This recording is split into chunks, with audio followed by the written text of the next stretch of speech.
la paleontología nos permite hacer algunas predicciones del futuro, pero hasta ahí. Claro. Nuestra ciencia es una ciencia donde los experimentos ya ocurrieron. Todo lo que investigamos son los restos de experimentos del pasado que ya se verificaron y nosotros de a poco vamos entendiéndolos. Es más parecido al trabajo de un detective, por ejemplo, el trabajo del paleontólogo.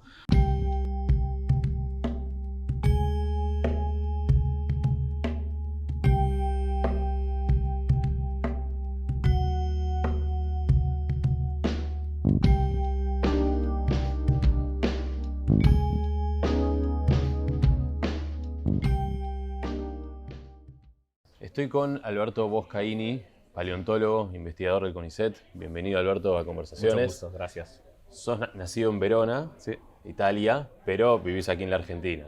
Digo porque obviamente el acento te delata. Algo quedó, ¿no? El origen, por supuesto. Y Alberto, nos trajiste a alguno de tus amigos prehistóricos, algunos hallazgos muy interesantes que te han prestado distintas instituciones.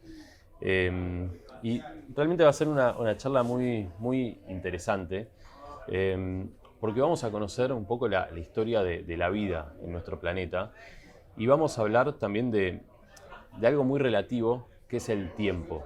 Recién me mostrabas un diente que me decías que era bastante reciente y el diente tiene 1 millón de años.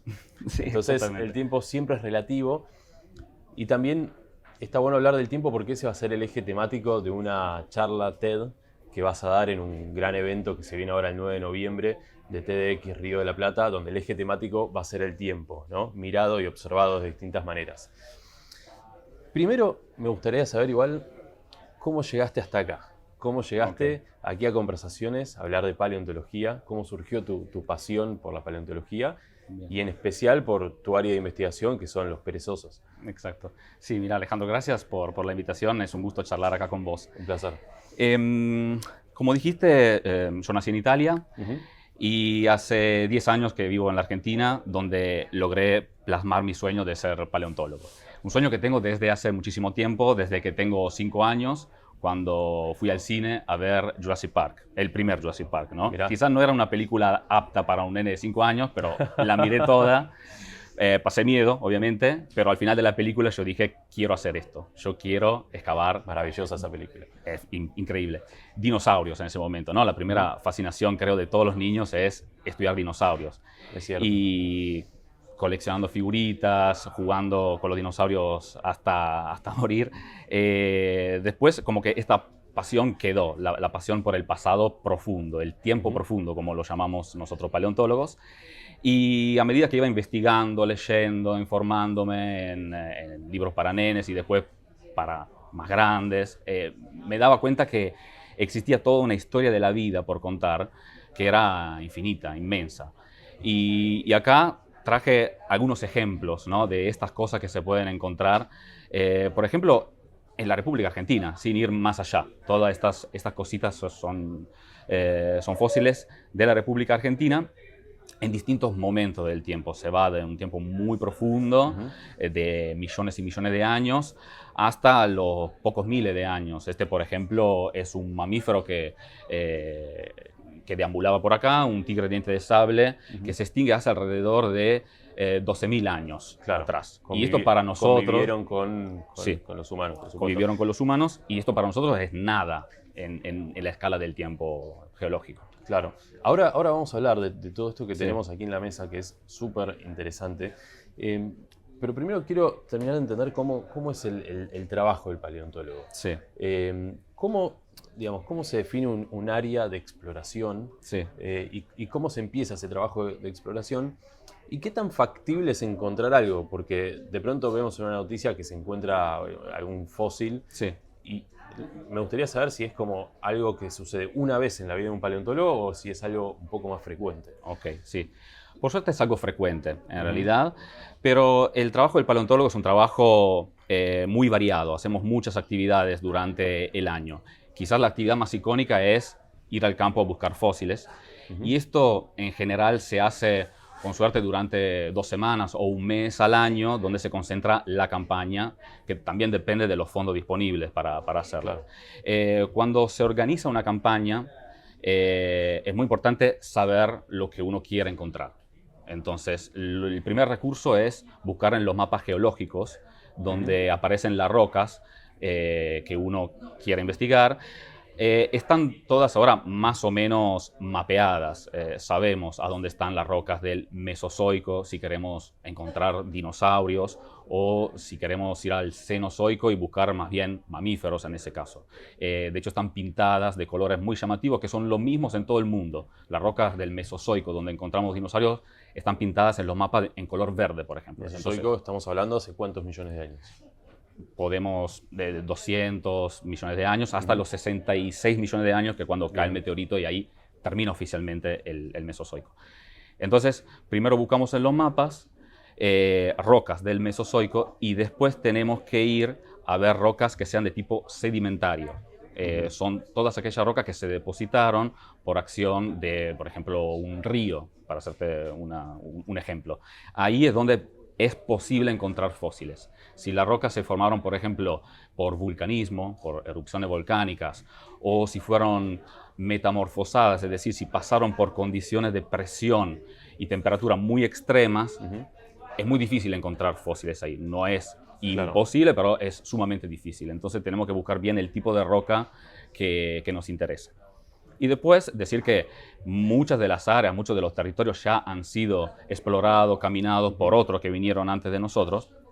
Y entonces siempre vamos a ver si nos salió algo más. Porque siempre la erosión de un año a otro te cambia el panorama, destapa nuevos fósiles, y simplemente con ir un año después, 2 años después, se encuentran nuevas cosas allá donde hace pocos meses quizás no se encontraba nada. Y una vez que se encuentra un fósil, ¿cómo es el proceso? ¿Se manda a un laboratorio? Y después, digamos, ¿a quién pertenecen esos fósiles? Ok.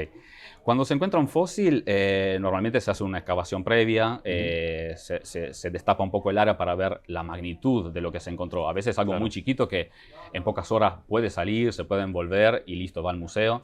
A veces se encuentran dinosaurios en conexión anatómica, es decir, esqueleto ahí puesto en el terreno, y eso lleva varios años sacarlos. Se parece casi más a una obra de construcción, a veces sacar fósiles de esa magnitud, porque hay que hacerle camas de yeso, se sacan lo que nosotros llamamos bochones, son grandes aparatos de yeso que después se llevan al museo, y ahí se cortan y se hace toda la preparación en el museo, que es mucho más cómodo, hay herramientas más finas, hay todo tipo de pegamento para poder asistir todo el trabajo de preparación.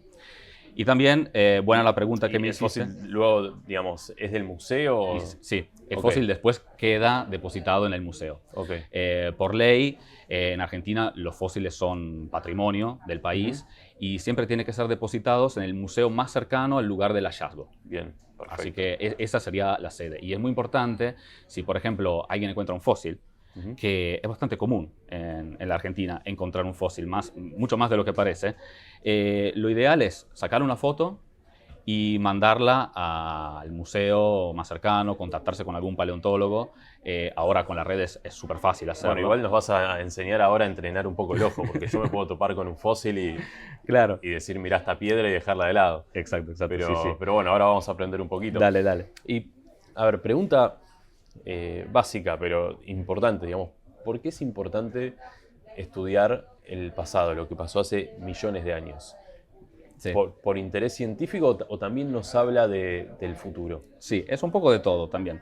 Yo creo que un poco a nivel cultural es importante saber de dónde venimos y quiénes somos. Y esto un poco la paleontología responde a ese tipo de preguntas. Después nos pueden gustar o menos esa respuesta, podemos quedarnos con esa respuesta o podemos buscar también en otro ámbito del saber. Pero la paleontología, por ejemplo, nos dice muchísimo sobre eso. Por ejemplo, que somos una especie que apareció hace muy poco en ese planeta, hace 250.000 años, en África, y de ahí nos expandimos en todo el mundo. Y hacia dónde vamos no lo sabemos con exactitud, porque la paleontología nos permite hacer algunas predicciones del futuro, pero hasta ahí. Claro. Nuestra ciencia es una ciencia donde los experimentos ya ocurrieron. Todo lo que investigamos son los restos de experimentos del pasado que ya se verificaron y nosotros de a poco vamos entendiéndolos. Es más parecido al trabajo de un detective, por ejemplo, el trabajo del paleontólogo, porque tiene una componente histórica. Claro. Entonces nosotros no podemos replicar experimentos en un laboratorio y ver cómo andan, cómo evolucionan, porque las cosas ya ocurrieron. Vos recién mencionabas hacia dónde vamos, ¿no? Digamos, sé que a veces en el mundo de los paleontólogos muchas veces se habla de que los humanos estamos yendo hacia una extinción masiva, ¿no? Sí. Que también, a ver, tendría sentido porque tantas especies se extinguieron que ¿por qué no nosotros? Es una ley de la naturaleza. Digamos, ¿estamos en ese camino? Absolutamente. Tranquilidad. No, absolutamente sí, tenés razón. Sí, vamos hacia una extinción porque todas las especies se originan y en algún momento se extinguen. Claro. Ahí no cabe duda. Nosotros tenemos la posibilidad un poco de determinar, quizás, si queremos extinguirnos antes, después, en cuánto tiempo. Claro, el plazo. Exacto. Digamos que una especie promedio de mamíferos sobrevive unos 4 millones de años. Ponele. Nosotros estamos acá hace solamente 250.000 años. Y ya estamos bastante apretados. Exacto. Tenemos mucho por recorrer también. Lo ideal sería superar esa barrera también de los 4 millones de años, llegar a más, a 6, 8. Es mucho tiempo por delante. Te soy sincero, por el ritmo en el que vamos afectando los ecosistemas, no sé si vamos a llegar a los 4 millones de años. Lo ideal sería que sí, y también superar esa barrera. ¿Y una extinción masiva qué significa? Sí. Porque no es que mueren todos, digamos, No. Es un cambio radical, pero digamos, Sí. ¿cómo sigue la vida luego de eso? Extinciones masivas en la historia de la vida fueron varias, al menos 5. Los paleontólogos las llamamos las Big Five, las grandes 5 extinciones masivas que ocurrieron. La más icónica, quizás la más llamativa, es la del meteorito que impactó hace 66 millones de años y extinguió los dinosaurios. En realidad, no extinguió solo los dinosaurios, extinguió el 75% de la vida en ese momento. Y tampoco es verdad que extinguió todos los dinosaurios, porque claro, las aves, que son dinosaurios, siguen acá al día de hoy con nosotros. Digamos que ahí todos los grandes grupos que había en ese momento, incluyendo los mamíferos, incluyendo animales marinos, invertebrados, se redujeron un montón. O sea, su diversidad colapsó. Quedaron algunos supervivientes y ahí reempezó todo de nuevo. Hubo muchos grupos que hicieron en jerga técnica llamamos radiación adaptativa, porque encontraron nichos ecológicos vacíos que antes estaban previamente ocupados y pudieron explorar un montón de morfologías, un montón de adaptaciones a las condiciones cambiantes. Eso es algo muy interesante y que siempre hay que destacar. Las condiciones cambian todo el tiempo. Claro. Las condiciones climáticas, la temperatura, la tectónica, los continentes. O sea, todo está en constante cambio y la vida con ellos cambia también. Bien. Vamos a esta mesa. Sí. A ver, me gustaría empezar hablando por lo más, entre muchas comillas, nuevo, Sí. que es el dientes de sable. Sí. ¿Qué habitó hace? Este vivía en el Pleistoceno, en todo el hemisferio norte, y llega a América del Sur en lo que llamamos el Gran Intercambio Biótico Americano. Sí. ¿Qué es eso? Todo Sudamérica fue un continente isla durante millones y millones de años, alrededor de 40 millones de años. Fue un laboratorio de evolución increíble. Bien. Y solo hace 3 millones de años se conecta con América del Norte a través del Istmo de Panamá. Ahí un montón de mamíferos prevalentemente del hemisferio norte bajan a América del Sur. Y también hay unos cuantos de América del Sur que migran hacia América del Norte, por eso lo llamamos intercambio. Este es un depredador, uno de los, por no decir el más feroz de su época, se llama Smilodon, Smilodon populator es la especie, que migra hacia América del Sur y fue depredador de las faunas del momento, que podían ser perezosos gigantes, gliptodontes, que son armadillos que podían alcanzar el tamaño de un Fiat 600 tranquilamente. Y también otros mamíferos que quizás sean menos llamativos, como los notongulados, porque no dejan ningún tipo de representante actual. Más o menos un armadillo lo tenemos hoy en día. Entonces, pensar en un gliptodonte es como pensar en un armadillo gigante, lo tenemos familiar. Sí. Había muchísimos mamíferos acá en toda América del Sur que no dejaron representantes en la actualidad, entonces nos cuesta un poco más entender cómo eran. ¿Y por qué, digamos, un depredador tan predominante se extinguió? Sí. Las causas pueden ser varias. La teoría principal al día de hoy es que en ese lapso de tiempo entre 15 y 10.000 años atrás hubo una extinción masiva de mamíferos impulsada por el ser humano. El ser humano que se expande en todo el mundo, entra por el estrecho de Bering a América y ahí logra, digamos, alimentarse de los grandes mamíferos de ese momento. Por ejemplo, los perezosos gigantes. Perezosos que no tenían en ese momento un depredador, porque en el momento... que son una de tus áreas de estudio centrales. Sí. Por ejemplo, estos cazaban perezosos, pero la verdad que, por ejemplo, lograban atacar una cría de un perezoso gigante. Seguramente no un megatherium de 5 toneladas, que utilizaba su tamaño corporal como defensa hacia estos depredadores. Pero cuando entra el ser humano a América, que caza en grupo, que tiene un lenguaje muy articulado, que pueden interactuar entre ellos, que fabrican armas, ahí el juego cambia. Bien. Entonces la extinción de la megafauna va ligada también a la extinción de estos animales. Perfecto. Bueno, y aquí tenemos, esto es un cráneo. Sí, este es un cráneo actual, perdón, es un cráneo original, quería decir, de un perezoso, pero muy antiguo. Acá estamos hablando de 18 millones de años. Ok, bien. Estamos en ese momento en que Sudamérica es un continente isla y entonces un laboratorio increíble de evolución de fauna que no se ven en otros lugares del mundo. ¿Cómo te das cuenta de la antigüedad del fósil?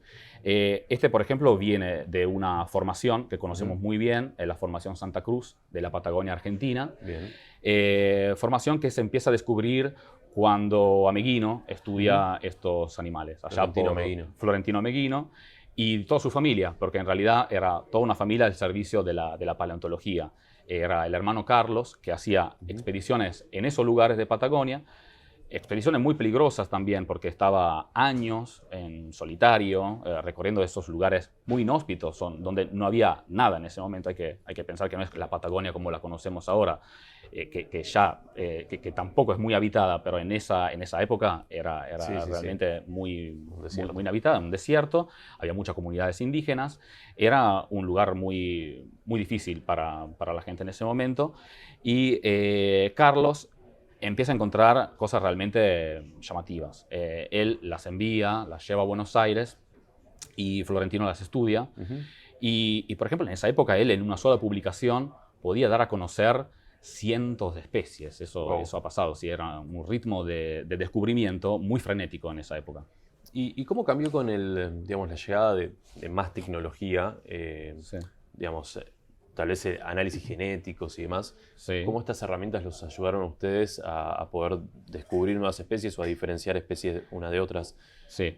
Nosotros los paleontólogos en general diferenciamos especies a nivel morfológico. Todavía nos basamos mucho en la morfología para decir, bueno, hasta acá es una especie, después esta que tiene un diente más, un diente menos, una morfología distinta, ahí separamos especies. La genética nos está ayudando un montón y cada día más, porque las nuevas tecnologías nos permiten ir cada vez más profundo en el tiempo. La genética, la proteómica, que es el estudio, por ejemplo, de proteínas como el colágeno.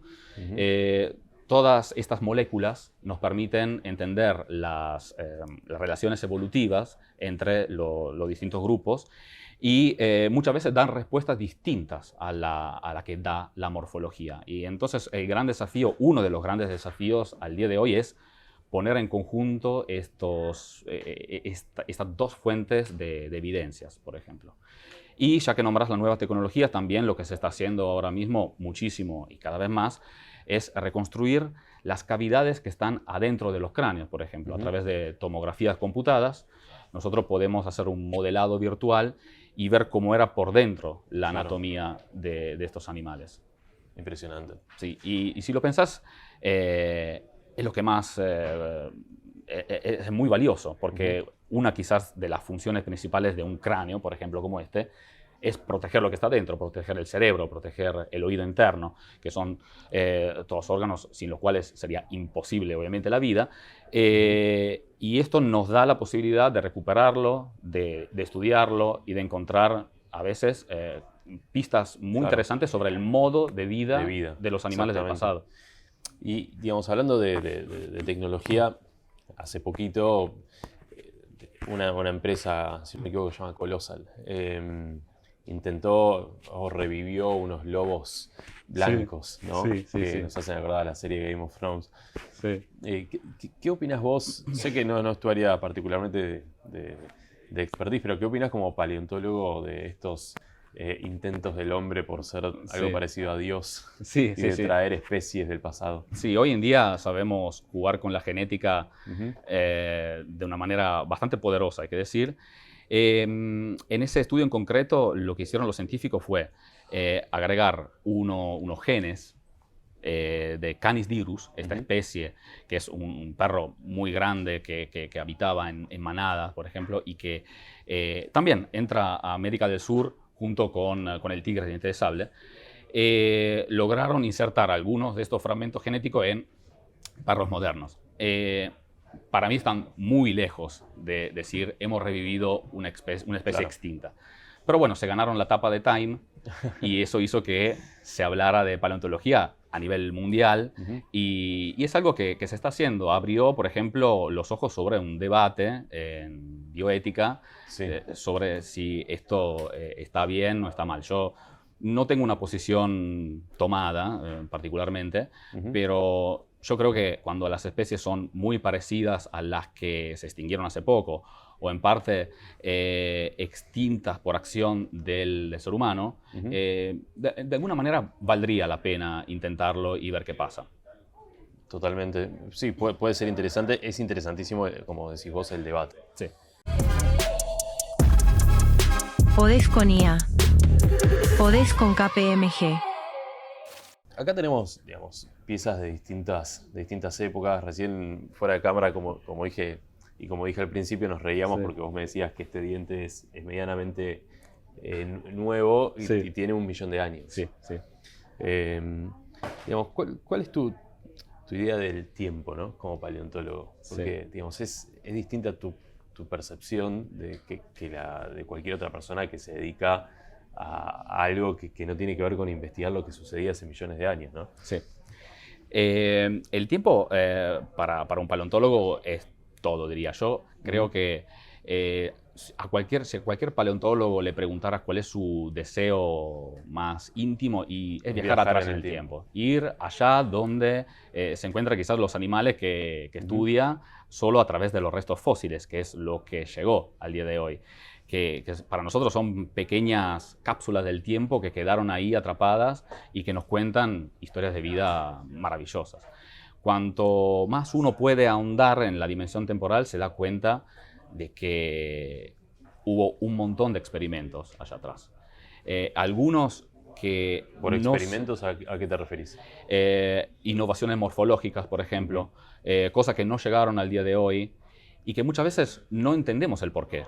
Claro. Porque lo que nos parece quizás a veces, por ejemplo, ese depredador era lo más, el T-Rex, por ejemplo. ¿Cómo llegó a extinguirse? Bueno, de algunos sabemos por temas de extinción masiva el porqué, pero en otros casos no es tan claro. Entonces nos preguntamos un montón acerca del éxito evolutivo, a qué se debe, si es solo la cuestión del más fuerte. No es así. Hay un montón de eventos contingentes que pasan y que no podemos controlar del todo. Entonces, eso también nos pone un poco en perspectiva. A mí, por ejemplo, me hace ponerme en perspectiva. Saber que soy un individuo que apareció antes de ayer 1988, de una especie que apareció también en tiempos muy recientes y que, bueno, nos ayuda un poco a colocarnos en el mundo.